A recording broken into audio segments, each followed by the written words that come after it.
কি ব্যাপার নবাব শাহজাদা, আমারে দেখাও আমার সাথে কথা না বলে চলে যেতেছো যে? শাহজাদা কে? আমার নাম তো শাহজাদা না। ঠিক আছে, তারপরও শাহজাদা নামটা খারাপ না, ডাকছো ভালোই লাগছে। কিন্তু বুঝলাম না আমি, এত প্রীতি আসে কই থেকে?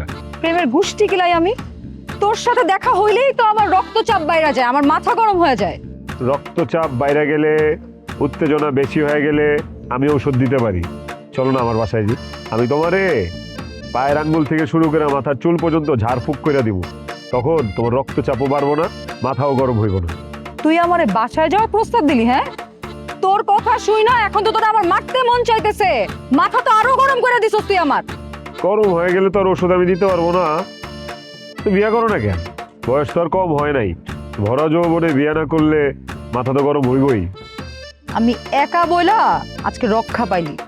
আমার সাথে যদি জুলি থাকতো তোর আজকে রাস্তার মধ্যে ফালায় আমি পারাইতাম। জুলি তোমার কথায় সাই দিত না।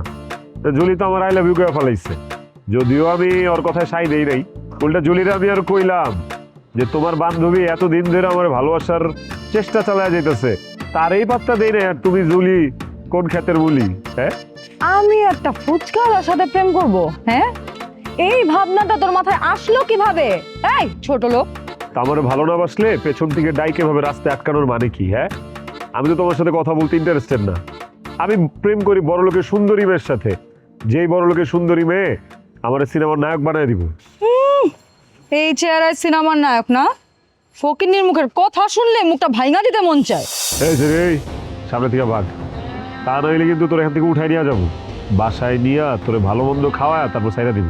তোরে টাচও করুন না, তারপরে ওদিক এলাকার মধ্যে দুর্নাম ছড়ায় দেবো যে গুন্ডারা তোরে উঠাইলা তো সর্বনাশ করে দিছে। তারপর চাইলেও আর বিয়ে করতে পারবি না। আমার হাতেই তোর মরণ আছে। তুই অনেক বাইরে গেছস। পুলিশ দিয়েও যদি তোরে পিটাই তাও আমার মনে শান্তি আসবে না। আমার নিজের হাতে তোরে পিটায় মারতে হবে। কর কর, আমারে মায়ের আয়োজন কর, আমি মায়ের খাইতে আসবো। মায়ের খাইতে এসে যদি মায়ের খাওয়াইতে না পারোস, তারপরে বাকিটা আর কইলাম না। বেয়াদ্দপ, ইতর, বদমাইশ, তোর জায়গা মতো খালি পায়া নেই। তোমার বাসায় যাবো নাকি? দাওয়াত করো, তোমার বাসায় যাইতে এলে। তোরে দাওয়াত করবো? তোরে বাসায় নিয়ে আমি কুচি কুচি কুচি কুচি করে কাটবো। পারবা না গো, কুচি কুচি কুচি করে কাটতে গেলে অনেক মায়া লাগবো। আর আমার হাত ধরার পরে তো তুমি নিজের কন্ট্রোল করতে পারবা না। তোর মতো বদমাইশের জন্যে আমার কেন মায়া লাগবে বলতো? হ্যাঁ, তোর জন্য আমার জীবনেও কোনো মায়া লাগবে না। মায়া না লাগলে বারবার কাছে দেখো কেন? তোর ভয় দেখানোর জন্য। সাবধান কইরা গেলাম, আর জীবনেও আমার ধারের কাছে আসবি না। আমি আসি নাই তো, আমার ডাকা হয়েছে। শুধু তাই না, ডাইকা আবার অপমান করা হয়েছে। এটা কিন্তু সহ্য করবো না বলে দিলাম।